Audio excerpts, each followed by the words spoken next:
Kembali lagi di pendalaman ajaran. Balik lagi bareng sama saya, Samuel. Nah, kali ini kita akan bahas hal-hal yang seru-seru lagi tentunya dan kita akan lihat kalau di Alkitab tuh kayak gimana sih, terus ajaran GKI itu ngomong apa sih tentang ini. Dan hari ini kita akan bahas tentang zodiak dan pastinya aku nggak akan sendirian dong. Hari ini bareng sama Pendeta Rahmat Zakaria Mustika atau biasa aku manggilnya Kak Yuda. Halo Kak, Sam. gimana sehat-sehat? Sehat, puji Tuhan. Puji Tuhan. Senang lihat kamu Apa? ekspresif dan ceria Gitu ya, ceria ya. Memang biasanya apa? Eh, Cemberut gitu. enggak, biasanya itu kayak lebih banyak pikiran Rapat soalnya ketemunya banyak kan. urusan ya. Oke, hari ini kita bakal ngulik nih sebenarnya tentang zodiak karena banyak nih teman-teman yang kamu zodiaknya apa? Zodiaknya apa? Terus habis itu banyak juga di Instagram, di TikTok pada postingan ngobrolin tentang zodiak. Sebenarnya kalau di Alkitab tuh bakal kayak gimana? Iya. Tapi sebelum kita memulai nih, kita doa dulu kali ya. Oke, Mari siap. kita berdoa. Tuhan, terima kasih atas pimpinan dan penyertaan-Mu Tuhan.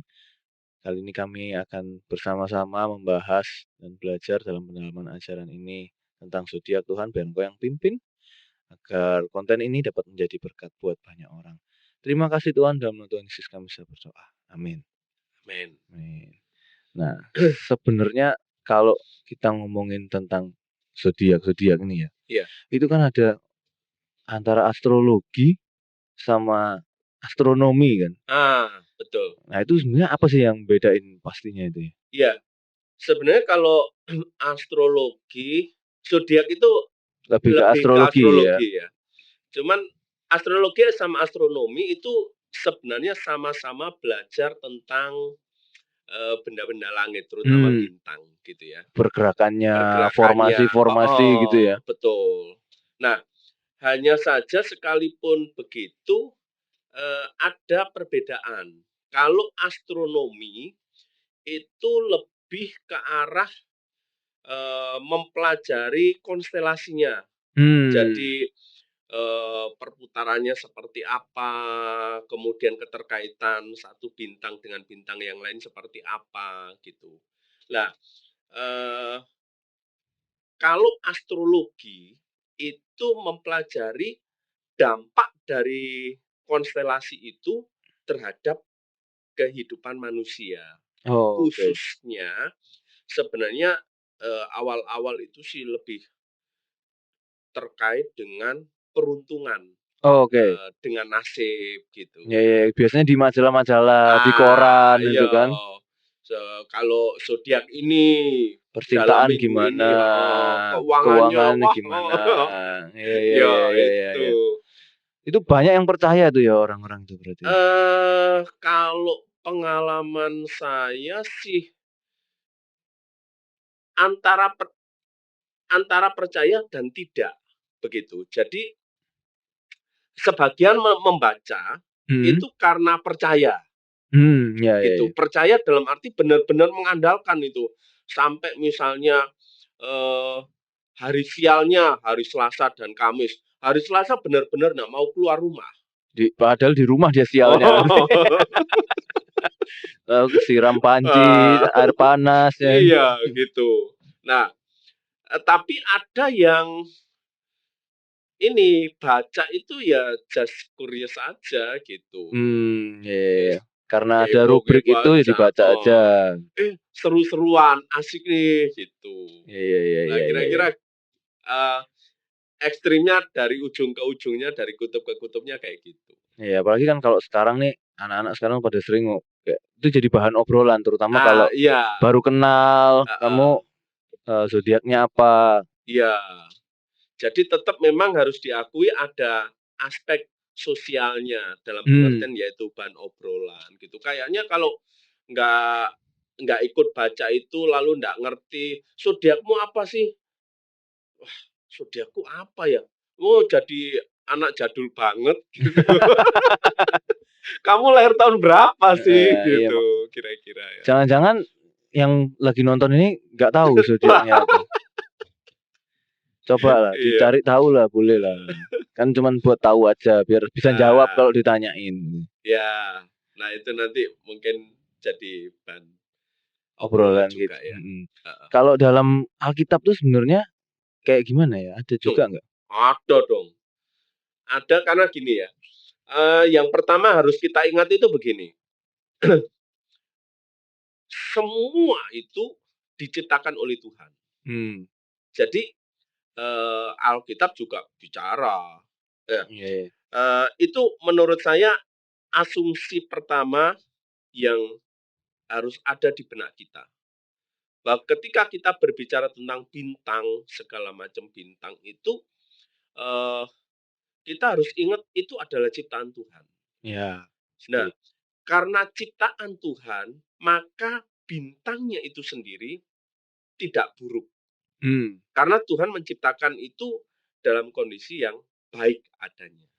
Ya. Kalau kemudian ada kelompok tertentu yang menganggap itu sebagai sesuatu yang buruk, itu bukan karena bintang yang diciptakan Tuhan itu, tetapi interpretasinya, gitu, pemahamannya terhadap perbintangan itu yang menurut saya tidak tepat.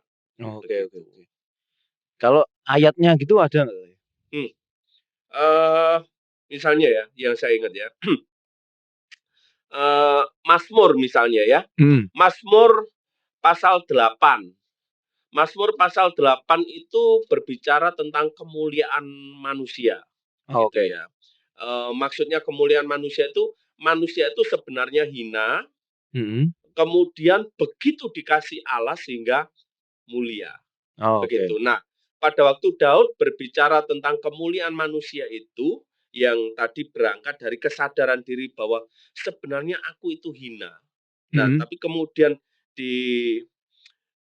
dikasih Allah sedemikian rupa sampai menjadi mulia itu karena begini, Daud membandingkan diri manusia dibandingkan dengan bintang di langit. Gitu. Daud berkata di ayat 8 ya, dari pasal 8, Mazmur 8 ayat 4. Jika aku melihat langitmu, buatan jarimu, bulan dan bintang-bintang yang kau tempatkan. Jadi itu Tuhan tuh yang naruh tuh di dalam bahasa puitisnya ya. Tuhan dia ngelihat ke atas. Ayub juga bicara soal Mazmur dan Ayub kan satu genre ya, kitab syair gitu. Ayub itu juga bicara, bahkan Ayub berbicara tentang macam-macam bintang. Oh, ada rasi-rasinya gitu ada, juga ya. Itu kalau ini ayatnya gampang diingat nih. Angka cantik. Ayub 9 ayat 9. Ayat 9 ini ngomong gini. Yang menjadikan bintang biduk, bintang belantik, bintang kartika, dan gugusan-gugusan bintang ruang selatan. Berarti zaman itu paling tidak astronominya sudah ada ya? Sudah ada. Sudah. Jadi astronomi itu sebenarnya ilmu yang sudah lama banget. Makanya kan kayak orang Majus ya lihat bintang juga kan. Nah, itu kasus tersendiri itu. Itu bisa jadi obrolan yang seru. Bintang kayak apa sih yang dilihat orang Majus itu? Ya, berarti ilmu itunya ada, cuman apakah itu dipakai buat astrologinya juga? Nah, itu kalau sebenarnya kalau ngomongin soal kronologi ya, dari sudut Alkitab, orang Majus itu sebenarnya lebih ke sini. Yang awal-awal itu kan sebenarnya ingat enggak janji Tuhan kepada Abraham? Ya, seperti bintang di langit. Coba kamu lihat bintang di langit, coba kamu hitung gitu. Nah, itu sebenarnya bicara soal menyinggung sedikit banyak menyinggung bahwa ada bintang yang perlu diperhatikan. Walaupun hubungannya juga bukan dengan astronomi secara langsung ya. Itu. Dan kalau nggak salah bintang-bintang yang tadi itu di kitab lain juga disebutkan kan ya. Kayak tadi si Kartika, Belantik, di Amos itu juga ada kalau nggak salah. Iya. Kok tahu kamu? Iya, nyontek kok. Amos 5 Eh, ayat 8 ya, Iya, gantian aku yang betul, bacain ya. betul. Dia yang telah membuat bintang kartika dan bintang belantik, yang mengubah kekelaman menjadi pagi dan yang membuat siang gelap seperti malam. Dia yang memanggil air laut dan mencurahkannya ke atas permukaan bumi, Tuhan itulah namanya. Iya. Berarti famous si kartika sama belantik ini berarti.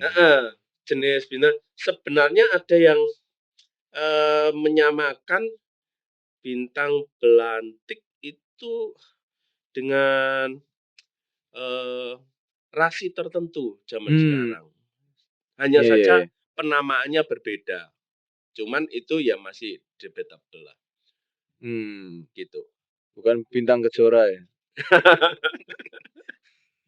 Bintang Beda ya. kejora lain lagi. Di kitab Yesaya itu. Nah itu Beda lagi itu. beda lagi. Iya, iya. Pemaknaannya juga beda lagi di sana. Iya kan kalau dari waktu misalnya kita ngelihat nih dari penciptaan pertama kali waktu di kitab Kejadian Tuhan ciptakan si bintang-bintang ini, itu kan bukan buat supaya dijadiin astrologi kan sebenarnya kan. Jadi memang hal kedua yang harus kita ingat adalah bahwa yang pertama kan semuanya itu diciptakan oleh Tuhan. Ya. Yang kedua, ketika Tuhan menciptakan semuanya itu pasti Tuhan punya tujuan dong. Ya, nah, benar. Tujuannya kalau di awal-awal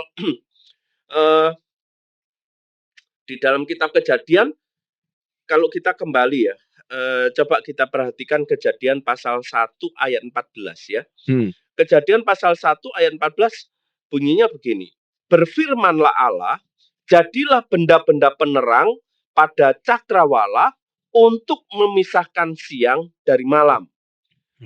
Lalu biarlah benda-benda penerang itu menjadi tanda yang menunjukkan masa-masa yang tetap dan hari-hari dan tahun-tahun.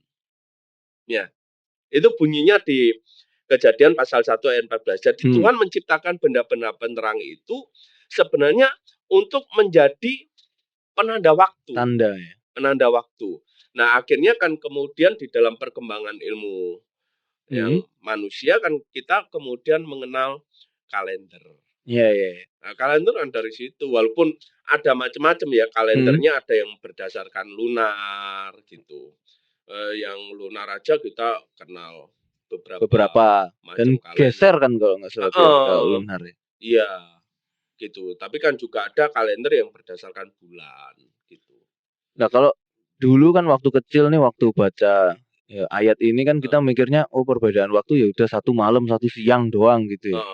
Berarti kayak bisa bergesernya si bintangnya ini juga kayak pasang surut air laut. Kadang kan ada kayak di tanggal-tanggal tertentu itu pasang tinggi, ombaknya lagi gede kayak gitu-gitu. Dilihatnya dari benda langit juga berarti ya. Nah, mungkin ya kalau ngomongin soal itu kita ingat siapa itu Newton ya, tentang gravitasi. Lah itu memang bagian dari implikasi dari astronomi. Meskipun dia cuma ngelamun kejatuhan apel itu. Awalnya gitu. Tapi kan kemudian dia kalau saya tidak salah ingat ya, dia kemudian membuktikan bahwa sebenarnya gravitasi itu bukan hanya terjadi di bumi, tapi gaya tarik menarik itu terjadi antar bintang. Gitu. Nah dia membuktikan. Cuman saya terus terang nggak terlalu mendalami ya tentang itu. Saya hanya sempat baca sekilas lah. Jadi kalau mungkin si dia belum tertarik itu mungkin karena kita belum jadi bintang ya. Ini beda topik. Jangan mancing untuk viewernya untuk ini ya, untuk curcol ya. Tapi boleh lah kalau mau curcol bagian itu nanti hubungi nomor di bawah ini ya. Bisa. Nanti kita arahkan supaya nggak salah melangkah juga lah. Siap.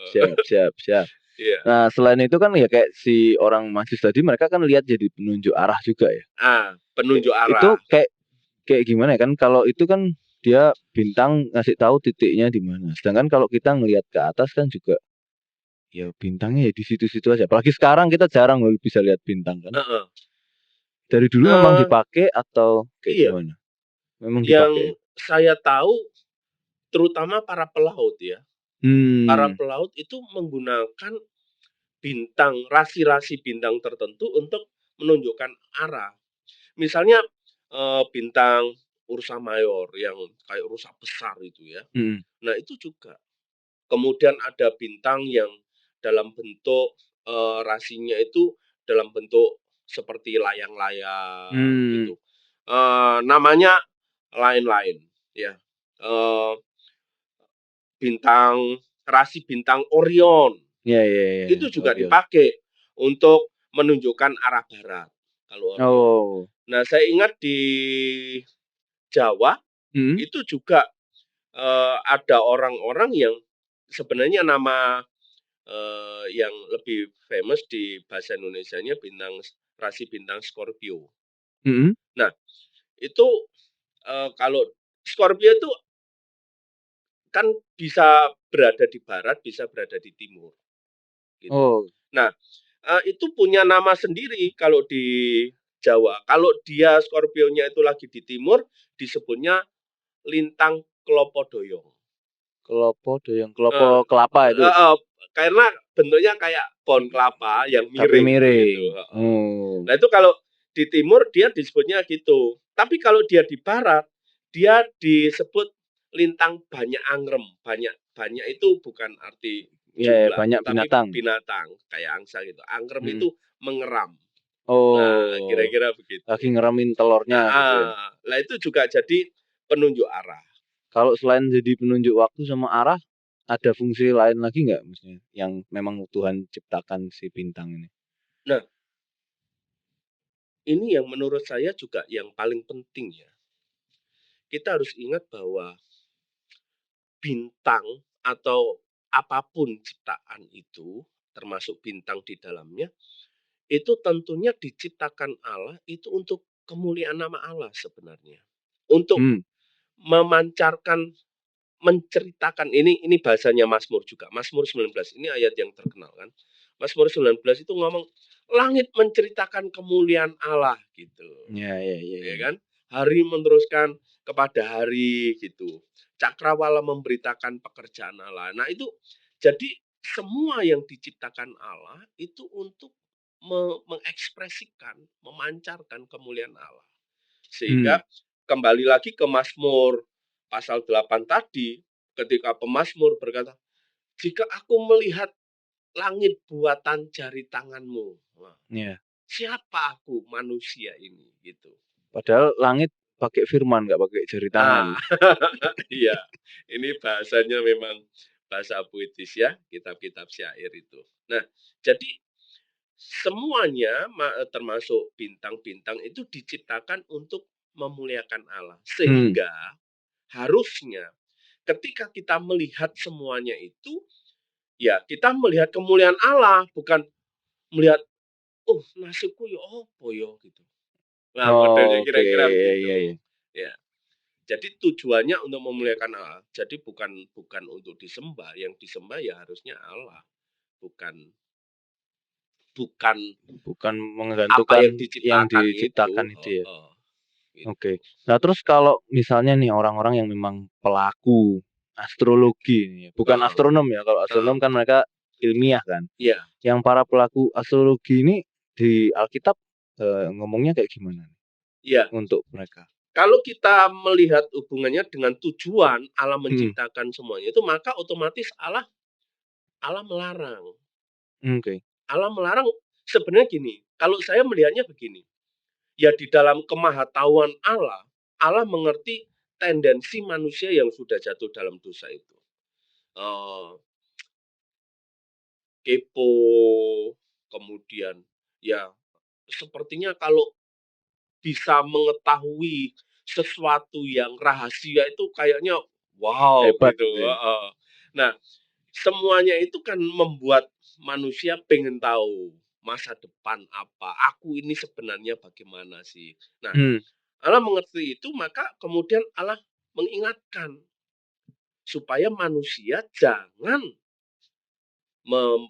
menyembah, jangankan menyembah ya, untuk Meramal masa depan meramal gitu ya? segala macam itu tidak boleh. Itu banyak sekali itu ayatnya ya. Misalnya di dalam Daniel pasal ini yang cukup smooth ya, ayat yang menurut saya cukup smooth. Daniel pasal 2 ayat 27 mengatakan begini, rahasia yang ditanyakan tuanku raja tidaklah dapat diberitahukan kepada raja oleh orang-orang bijaksana, ahli jampi, orang berilmu, ya. Kemudian ahli nujum lah. Ahli nujum ini di dalam terjemahan lama diterjemahkan petenung. Tukang santet berarti ya? Petenung. Iya kan? Enggak sih. Petenung itu kalau di dalam bahasa Alkitab bahasa Indonesia sehari-hari disebut peramal. Oh. Gitu. Atau juga kemudian orang berilmu, ahli nujum itu juga diterjemahkan sebagai ahli perbintangan. Oh, gitu. oke. Nah, jadi waktu itu flashback dikit ya. Si Raja Nebukadnezar kan mimpi. Tapi dia bangun itu lupa mimpi apa. Ya kalau kita kan biarin gitu kan, ya sudah lupa. Nah, kalau tradisi pada waktu itu enggak. Tradisi pada waktu itu orang yang lupa akan mimpi itu sebuah kehinaan. Apalagi ini raja yang mengalami itu. Makanya dia sebenarnya enggak mau mengakui kalau lupa. Jadi dia panggilin orang-orang pintar itu, orang-orang berilmu termasuk para ahli perbintangan itu. Kemudian, coba kamu ceritain aku mimpi apa? Sekalian artinya apa? Ya rada nakal juga ya raja ya. Ngetes bener salah kan nggak tahu ya. Bener salah nggak ngerti. Cuman mereka juga nggak berani ini kan ya. Maksudnya bohong jawab sembarangan kan juga nggak berani kan. Moro. Tiba-tiba yang satu jawab, oh begini mimpinya temanku. Oh yang satu jawab begini loh. Mimpi yang mana yang benar? Jangan-jangan dua-duanya dihukum pancung gitu. Nah, poin yang ingin saya sampaikan melalui ayat ini adalah begini. Setelah semuanya tidak bisa jawab, kan kemudian dipanggil Daniel. Oh ini nih ada yang memberitahu, ada orang yang pintar. Ini udah dipakai dari generasi ke generasi ini. Oh, ini Daniel dipanggil. Nah, kemudian Daniel ngomong seperti ini. Nah, kelanjutannya di ayat 28 ini Daniel ngomong gini, kan ini orang-orang tidak tahu nih, tapi di surga Tuanku Raja itu harus tahu nih, di surga itu ada Allah yang menyingkapkan rahasia-rahasia. Ia telah memberitahukan kepada Tuanku Raja tentang apa yang akan terjadi pada hari-hari yang akan datang. Itu melalui mimpi Tuanku Raja. Jadi Daniel ingin mengajak orang-orang untuk melihat bahwa semuanya itu, bahkan ahli nujum itu pun, orang-orang ahli perbintangan itu di bawah otoritas Allah. Gitu. Sehingga fokus kita harusnya bukan pada orang-orang yang bisa berbicara tentang konstelasi bintang dan kemudian cocok logi. Hubungannya dengan nasib manusia dan sebagainya gitu. Harusnya arah mata kita itu bukan kepada mereka, tapi kepada Allah. Karena yang punya otoritas melampaui mereka itu adalah Allah. Jadi kalau kita mau lihat ramalan kita nanti karena bintangnya kita ini, terus habis itu ramalan ke depan kayak gimana, itu ya jatuhnya di Alkitab dilarang gitu ya. Dilarang gitu. Soalnya itu tadi kan saya ngomong itu ayat-ayat yang soft ya. Ada yang nggak soft nih berarti ya. Hardcore. Iya. Misalnya begini ya, di Ulangan pasal 18 ayat 10 sampai 12. Di antaramu janganlah, pakai kata yang lebih keras, janganlah ada seorang pun yang mempersembahkan anaknya laki-laki atau perempuan sebagai korban dalam api, ataupun seorang yang menjadi petenung. Nah, disebut lagi kan.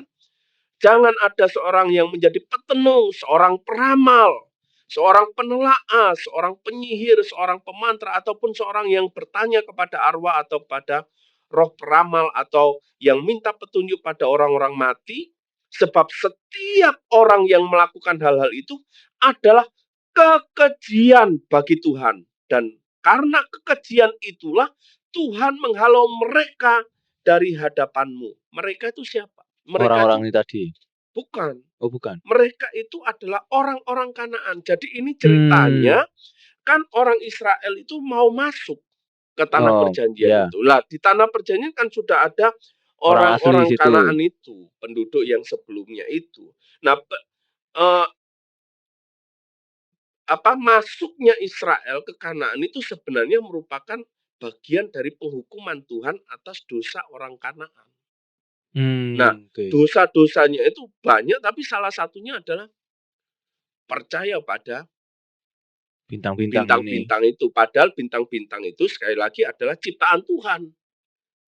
Jadi iman yang seharusnya tertuju kepada Allah itu meleset, menyimpang, tidak. Mereka akhirnya mengabaikan Allah. Begitu. Nah itu yang dosa yang cukup cukup serius di hadapan Allah. Dan kalau kita baca di bagian yang lain di dalam setelah bangsa Israel menjadi bangsa yang kerajaan gitu, kemudian singkat cerita nih ya, diringkas saja, kemudian bangsa Israel dipimpin para raja itu salah satunya yang cukup signifikan adalah kehadiran Nabi Yesaya untuk menegur dosa-dosa mereka. Begitu. Nah, di dalam Yesaya pasal 47 ayat 13, 14 itu bunyinya, engkau telah payah karena banyaknya nasihat. Biarlah tampil dan menyelamatkan engkau orang-orang yang meneliti segala penjuru langit. Nah ini sebenarnya merujuk ke sana. Ke orang-orang yang mempelajari perbintangan itu. Iya. Yang menilik bintang-bintang. Dan pada setiap bulan baru memberitahukan apa yang akan terjadi atasmu. Kalau sekarang setiap minggu, bukan setiap bulan ini baru. Tabloid ya. Tabloid ya. Keluar bulanan. Nah, itu sesungguhnya mereka itu sebagai jerami yang dibakar api. Ini menggambarkan penghukuman Tuhan atas mereka. Keras banget berarti sebenarnya. Iya, gitu. Nah, justru kemudian kan singkat cerita, pelayanan Yesaya itu kalau dari sudut pandang manusia gagal. Gagal dalam arti Yesaya itu diutus untuk membuat orang Israel bertobat. Termasuk ya udah jangan percaya bintang-bintang, ramalan-ramalan seperti itu.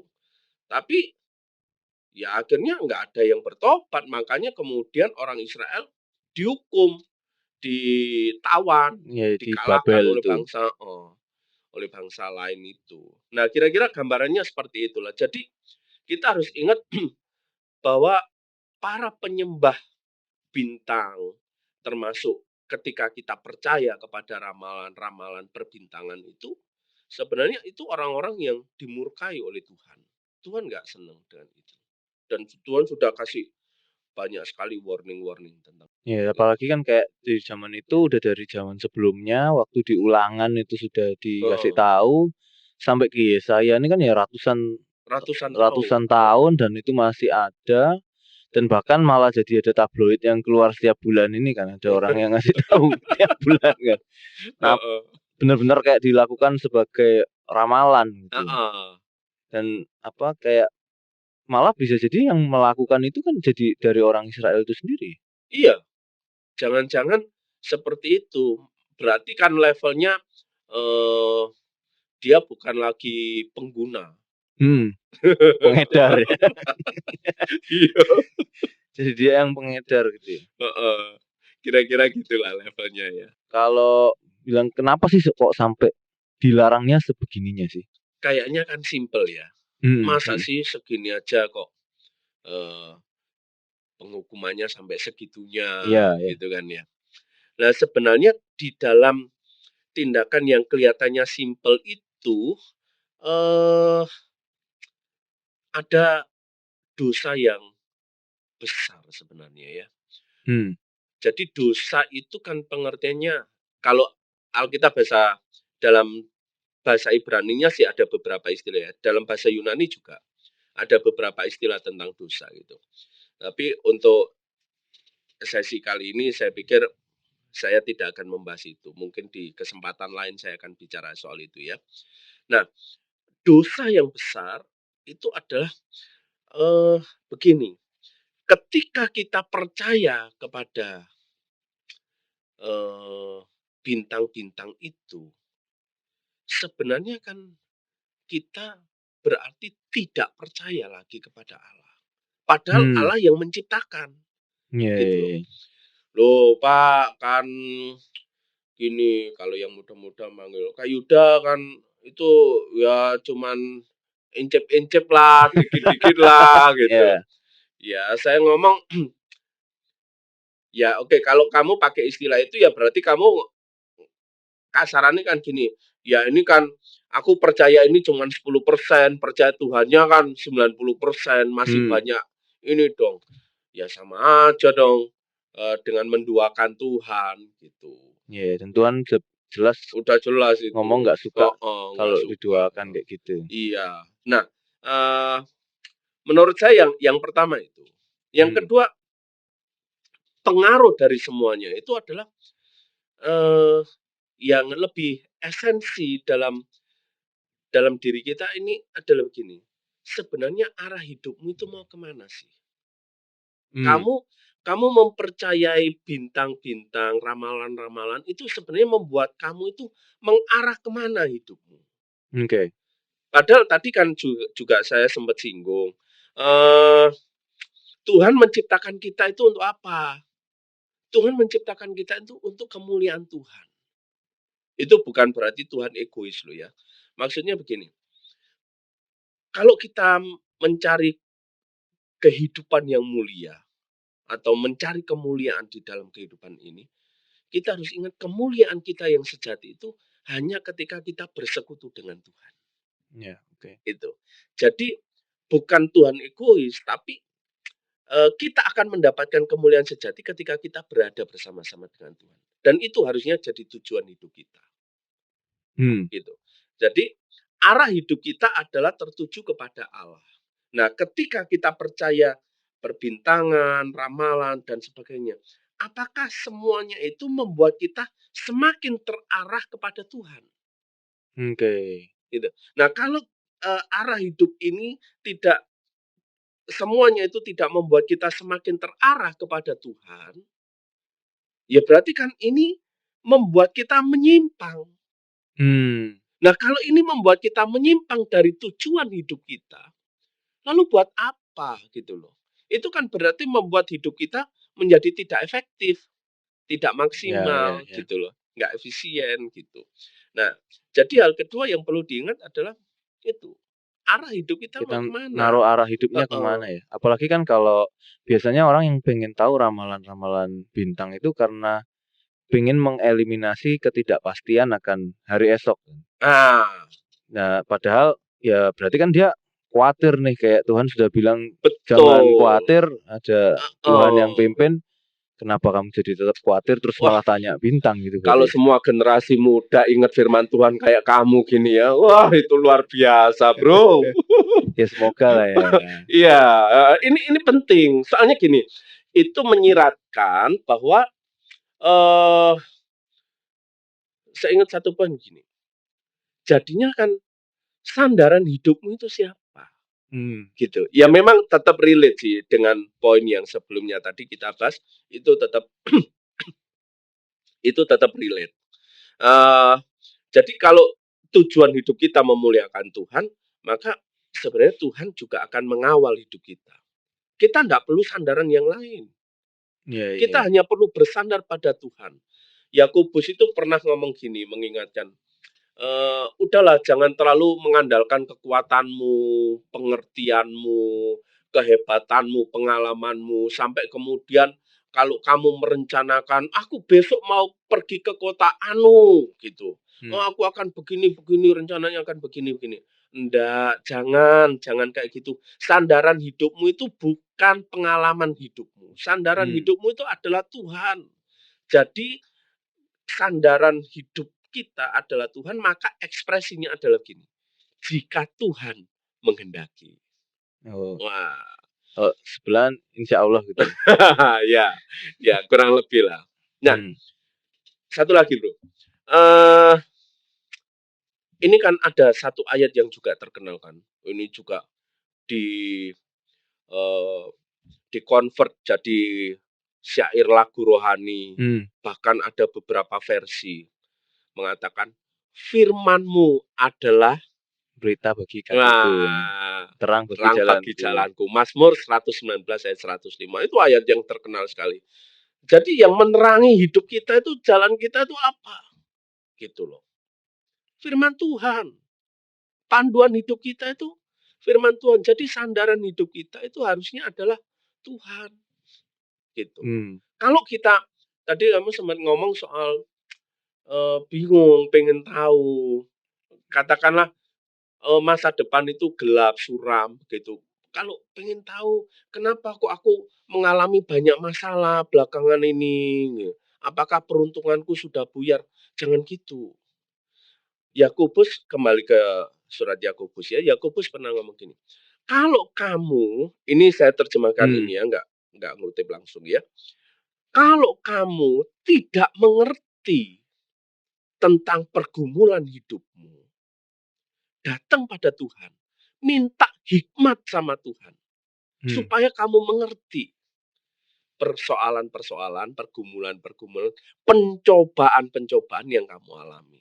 Jadi Yakobus juga menyadari bahwa realita hidup kita adalah ketika kita tidak paham.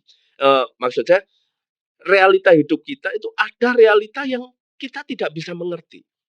Nah, kalau kita berada pada situasi seperti itu, kita harus datang pada Tuhan. Tanya sama Tuhan. Jangan tanya pada ciptaan Tuhan. Apalagi orang-orang yang hanya mencoba ngramesi, mencoba pakai cocokologi itu tadi.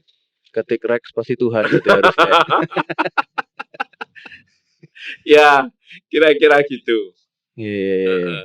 Terus kalau misalnya nih tadi kan bisa buat ramal gitu kan. Nah, ini kan kalau si siapa namanya orang Majus itu kan kayak campuran kan. Jadi ada ramalan juga tentang bintang yang akan ada di sana. Ada terus dia ngelihat itu dijadiin penunjuk arahnya juga. Ini kan combo nih berarti. Astronomi, astrologi di combo. Itu terus kayak gimana itu? Kan itu dipakai Tuhan sebenarnya. Iya, kesannya gitu ya. Iya. Tapi gini. Yang pertama gini. Apakah itu kategori astronomi atau astrologi gitu. Nah, perdebatannya terjadi sejak poin itu sebenarnya. Jadi sejak awal itu sudah terjadi perdebatan karena begini. Saya pernah ngobrol dengan seorang pelaut ya, seorang akademisi juga dia. Dia ngomong, saya tidak percaya ada bintang seperti bintang yang dilihat oleh orang Majus. Ya, karena beliau senior saya tanya, loh kenapa begitu Pak? Nah, dia jelasin, saya itu pelaut, gitu. Walaupun sekarang saya berkecimpung di dunia akademis, tapi saya sejak muda itu seorang pelaut. Dan tidak ada bintang yang timbul tenggelam, sesekali kelihatan, kemudian hilang, lalu kelihatan lagi. Itu satu. Yang kedua, tidak ada bintang yang bisa menunjuk pada satu titik. Menunjuk arah, iya betul. Tapi menunjuk pada satu titik sampai orang Majus itu tahu bahwa Yesus itu ada di rumah itu. Itu nggak make sense gitu loh. Nah, maksudnya pendapat senior ini sebenarnya mencerminkan diskusi yang terjadi antara ini beneran nggak bagian dari astronomi begitu. Beneran nggak ini bintang yang natural, bukan sesuatu yang supranatural. Lalu kan pertanyaannya kan gini, loh kalau itu bukan bintang yang natural, mau bintang jadi-jadian, Ya, supranatural ya, bahasa ya. kerennya ya. Nah, itu gimana gitu? Lah sebenarnya kan gini, eh, bintang yang katakanlah itu bintang supranatural ya. Kenapa orang Majus percaya? Nah, karena gini, orang Majus itu memang masuk, saya sih mengkategorikan mereka sebagai astronom, bukan astrolog ya, astronom. Nah, sebagai orang-orang yang mempelajari perbintangan, maka mereka tahu ini ada extraordinary star, gitu. Nah, ya, ya, ya. Ada Ya. beda gitu ya. Beda. Ini apa ini? Nah, di satu sisi mereka melihat seperti itu, tapi di sisi lain mereka sebagai ilmuwan itu juga mendengar nubuatan tentang Mesias. Nah, entah somehow gitu ya, bagaimana gitu, mereka dengar itu. Lah, kemudian mereka mencoba untuk menyesuaikan ini.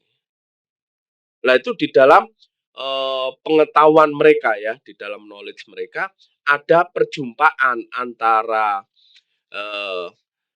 informasi datangnya raja atau nubuatan tentang Mesias itu dengan kemudian melihat realita, kok ada bintang yang berbeda gitu.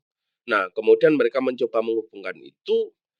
Nah, singkat Cek. cerita, diikuti. Lah itu kan nontonnya luar biasa itu.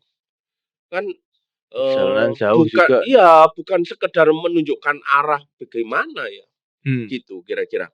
Nah, akhirnya perdebatan awalnya di situ. Nah, kemudian kita juga bisa lihat ya, kalau apa namanya, Herodes ya. Herodes kemudian juga sebenarnya kan Herodes juga punya ahli nujum, gitu. Tapi ketika mendengar berita ini, Herodes tidak manggil ahli nujum itu untuk melakukan komparasi dengan ramalan bintang yang Yang sudah ada nih. dilakukan oleh orang Majus ini. Kalau misalnya diasumsikan orang Majus ini adalah ahli nujum. Tapi yang dipanggil Herodes kan ahli kitab Taurat, orang-orang Yahudi, gitu. Nah, sehingga ini membuat kita berpikir apa benar itu sebenarnya ilmu perbintangan yang terjadi di sana, gitu. Atau sebenarnya ya bukan. Ya cuman lihat bintang kok aneh gitu ya. Iya, begitu. Nah, kemudian yang berikutnya, fakta berikutnya, kalau mereka disebut astrolog bukan astronom. Nah, astrolog, bedanya astrolog dengan astronom tadi kan, kalau astrolog menghubungkan perbintangan itu dengan nasib, gitu kan. Ketika mereka mendapatkan ancaman, nah ini kan bicara soal nasib toh, mendapatkan ancaman dari Herodes. Nah, mereka enggak mendapatkan pengetahuan itu dari bintangnya. dari ngeramal, kok ada bintang ini kok begini. Tapi mereka diberitahu oleh malaikat. Jangan pulang lewat jalur yang sebelumnya, gitu. Nah, itu semua membuat apa namanya, pembahasan tentang bintangnya orang Majus ini seperti apa, bintang yang supranatural atau yang natural. Tapi kalaupun ini natural, nampaknya orang Majus itu bukanlah astrolog, tapi astronom. Ya. Gitu. Nah, kalau misalnya dari sisi kita sebagai umat nih ya, terus baca koran aja sampai sekarang masih ada. Kayak ramalan bintang sesuai zodiak itu kan masih ada kan. Terus kayak tiba-tiba, kok kejadian. Cocok. Nah, ini terus sebenarnya kayak aslinya dari kita harus kayak gimana gitu kan. Itu yang bikin seru sebenarnya ya. Kalau nggak ada gitunya kayaknya nggak bakalan balik lagi. Kalau nggak cocok, coba sekali ya sudah nggak dibaca lagi kan gitu kan. Tapi coba sekali ternyata kok pas. Saya balik tanya aja gini, kalau ada kasus-kasus kayak gitu ya, kamu berapa kali baca? Dari sekian kali baca berapa kali cocok? Ya. Gitu ya. Nah, jangan-jangan prosentasenya nggak ada 1/10-nya pun nggak ada gitu. Nah, itu satu. Lalu yang kedua begini, dari apa yang kamu sebut cocok, itu tingkat kecocokannya itu berapa persen? Oke. Gitu. Atau sebenarnya ya kamu sendiri melakukan cocokologi Hmm. dengan ramalan itu, gitu. Oh iya ya, aduh memang bener ya, ini hari sialku itu hari Rebo. Makanya begitu aku keluar hari Rabu ini, aku ditabrak orang, baru keluar gang ditabrak orang. Padahal sebenarnya kejadiannya ya kamu ditabrak karena waktu keluar gang kamu nggak lihat kanan kiri gitu Iya, loh. iya, iya. Nah itu kan cocokologi loh. Waduh bener ramalan yang aku baca gitu loh. Nah coba dievaluasi lah. Hmm. Dievaluasi soal prosentasenya. Yang pertama dari sekian banyak yang kamu baca berapa persen yang cocok? Dari sekian dari yang cocok itu pun berapa persen tingkat ke apa, kecocokannya itu seberapa persen, gitu. Lah, Iya, iya. menurut saya itu. Tapi terlepas dari itu, kita harus ingat bahwa, bagaimanapun juga iblis itu memiliki pengetahuan yang lebih dari manusia. Hmm. Iya, Nah, iya. dengan tingkat pengetahuan yang lebih dari manusia, sangat mungkin iblis mengetahui apa yang akan terjadi seminggu ke depan atau hari esok terhadap Hmm. kita. Tapi iblis tidak maha tahu loh ya. Iya, iya. Pengetahuannya lebih dari manusia tapi eh, tidak maha tahu. Nah, dari apa yang dia ketahui itu kemudian dia selipkan. Dia selipkan lalu eh, ya itu semacam jadi promosinya iblis gitulah. Jadi kita itu jadi agen kayak itu, Salesnya dia gitu paid ya? promote Iya, gitu. iya, iya. Misalnya gini ya, kita kebetulan zodiaknya sama. Hmm. Kembali lagi, saya baru ingat poin yang tadi saya sebut ya, soal prosentase kecocokan. Kita kan juga nggak pernah melakukan konfirmasi kan. Eee, Misalnya kita berdua punya zodiak yang sama, berarti kan ramalannya sama, Hmm. hari sialnya hari Rabu, gitu. Sama. Nah, eee, bener ndak saya mengalami musibah di hari Rabu. Kamu mengalami musibah enggak? Nah, kita enggak Iya, pernah iya, kan iya. melakukan konfirmasi. Jadi, poin ini menurut saya memperkuat, apa namanya, pemahaman bahwa sebenarnya ya terjadi cocokologi juga Hmm, terhadap hmm. ramalan itu, gitu. Sorry agak Iya, iya, iya. agak Karena kan bolak-balik, kalau misal Rabu ya berarti sama-sama PMJ. harusnya Itu, gitu. terusnya sialnya di PMJ. Sia Sama-sama Rabu dateng. iya, ya kira-kira gitulah. Iya, Heeh. kalau anak-anak sekarang itu makainya mungkin udah nggak terlalu ya kalau untuk ramalan ya. Tapi lebih Oh. ke kepribadian, misal kayak, Capricorn, itu kambing kan, Oh. kambing, wah sering tubruk-tubrukan kepala makanya keras kepala, Oh gitu ya? misalnya Hmm. timbangan Iya iya iya. susah susah Saya pernah menentukan dengar kayak juga gitu. kayaknya itu.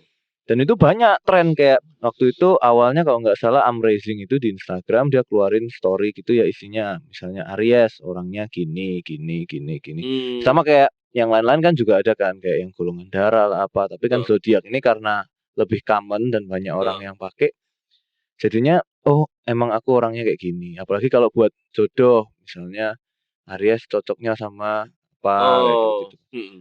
Eee, kita itu perlu perlu ingat begini, kalau kita sekalipun awalnya ndak percaya, Mhm. kalau kita tetap baca baca baca, ya lama-lama akan tergoda. Artinya saya cuman memberikan peringatan sebelum masuk pada pembahasan yang itu tadi, gini, kalau kita walaupun ngomong nggak percaya, tapi tetap baca, sebenarnya kita memposisikan diri di pinggir jurang loh. Hmm. Kita akan membiarkan diri kita tergoda. Bagaimanapun juga itu punya daya tariknya. Jadi kita akan tertarik ke sana dan kita bisa terjerumus. Jadi jangan memakai alasan curiosity, pengen tahu, ya cuman pengen tahu aja itu. Nah, itu sebenarnya memposisikan kita di pinggir jurang, gitu. Suatu ketika kalau kita nggak hati-hati, kita bisa kepleset. Nah, kalau sampai kemudian itu dihubungkan dengan personality, saya sih lebih melihatnya begini, kalau bagi saya personality itu lebih dipengaruhi oleh lingkungan, dalam pengertian bukan lingkungan alam, tetapi lingkungan dalam pengertian orang-orang terdekatnya, terutama ayah ibu, gitu. Misalnya begini ya, kalau kita menghubungkan, gara-gara pergerakan bintang di langit kemudian terjadi gerhana. Oke. Nah, kemudian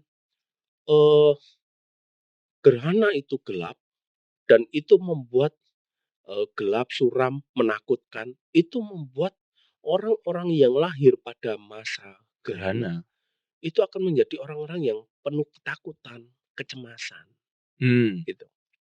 Nah, bagi saya prosesnya enggak seperti itu. Kan tergantung orang tuanya.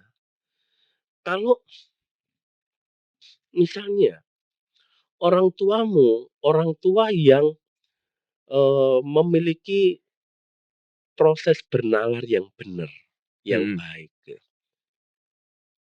dia enggak takut, begitu. Dia enggak takut sehingga dia juga tidak muncul kecemasan, gitu ya, di dalam hidupnya.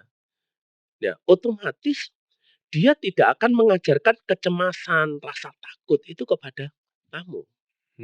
Sebaliknya orang tuaku itu orang tua yang penakut. Waduh, ini bagaimana ini gini? Nggak rasional, gitu. Nah, maka secara tidak langsung orang tuaku itu mengajarkan ketakutan itu, mengajarkan kecemasan itu kepada aku. Sehingga sebenarnya yang membuat saya menjadi seorang yang penakut, gampang cemas, itu bukan gerhananya. Tapi sikap Nah, kira-kira seperti itulah gambarannya. Jadi meskipun nih kayak, teman-teman misalnya zodiaknya dibaca nih sama orang personality-nya kayak gimana, selama kita bisa memilih, kita kan punya free will juga kan untuk memilih kan. Itu penting juga, Bro. Jadi begini, sekalipun katakanlah orang tuaku orang tua yang penakut, tingkat kecemasannya itu tinggi, sehingga kemudian mendidik aku seperti ini, gampang cemas, gampang takut, nggak berani, kamu aja dah. Nah, tapi pada akhirnya di dalam pertumbuhan itu kan saya punya kehendak, gitu. Pada akhirnya kan saya juga harus menentukan sendiri, apakah saya mau terus-terusan menjadi seorang yang penakut atau mau berubah, gitu. Dan itu bukan sesuatu yang mustahil kan. Masa kembali lagi, kalau kita itu orang-orang yang percaya kepada Allah, kita mengandalkan Allah dalam hidup ini, masa sih kita nggak bisa ngomong, Tuhan aku takut, tapi aku tidak mau kalah dengan ketakutan ini. Gitu. Tolong ubah aku. Tuhan, aku ini kok gampang cemas. Tapi aku itu percaya kepada Engkau, Sang Raja Damai.